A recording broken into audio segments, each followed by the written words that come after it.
Mas confira comigo capítulo 2, versículo 11. Aí vieram os amigos. Elifaz, Bildade e Zofar combinaram ir juntamente condoer-se de Jó, para consolá-lo. Diz o verso 12 que eles levantaram de longe os olhos, não reconheceram Jó. Eles ergueram a voz e choraram, cada um rasgou o seu manto, lançou pó sobre a cabeça. Sentaram-se com Jó na terra 7 dias e 7 noites. Nenhum lhe dizia palavra alguma, pois viam que a dor de Jó era muito grande. E eu quero fazer uma pergunta para você. Esses homens eram amigos de Jó? Esses homens eram amigos de Jó? É claro que eram. É claro que eram. Qual foi o problema desses homens? O problema desses homens é que num dado momento eles começaram, entre aspas, a fazer teologia. Eles começaram a lucubrar.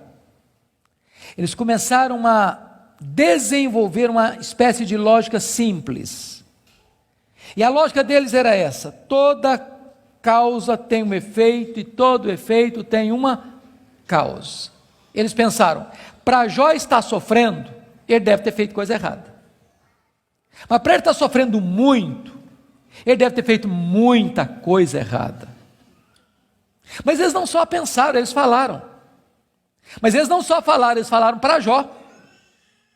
E eles assacaram contra Jó os mais pesados libelos acusatórios.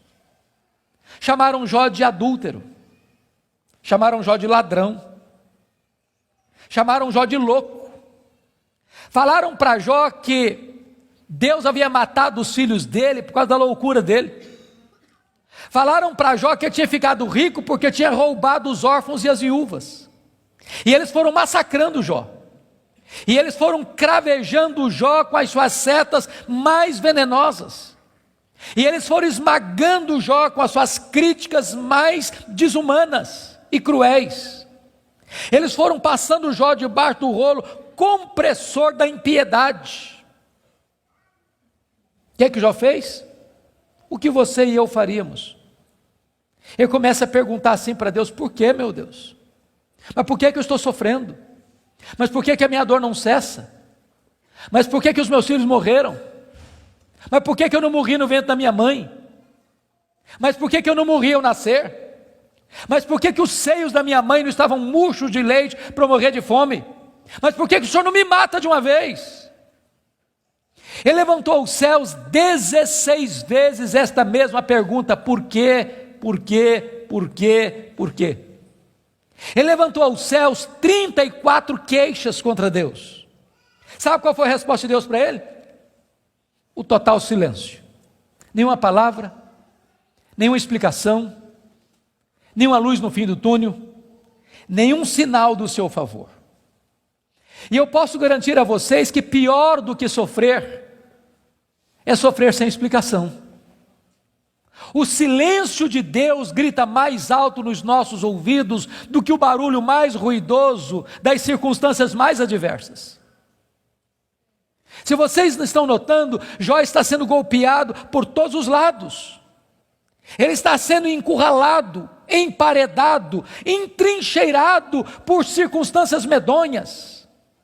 Ele está sendo golpeado nas 5 áreas mais importantes da vida. Por exemplo, área financeira.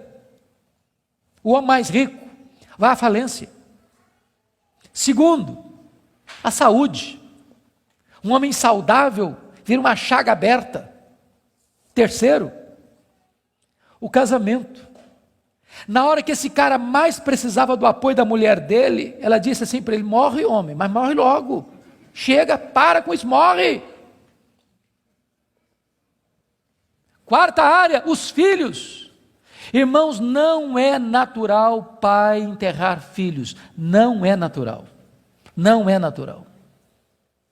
Um dia um médico que acabara de sepultar o seu filho caçula, disse para mim com lágrimas nos olhos: pastor, eu não aceito isso, o meu filho ter furado a fila. Isso não é natural. Quinta área que Jó está sendo golpeado: as amizades. Aqueles que vieram para serem consoladores e aplicarem um azeite terapêutico do refrigério, aplicam-lhe o vinagre das críticas mais amargas.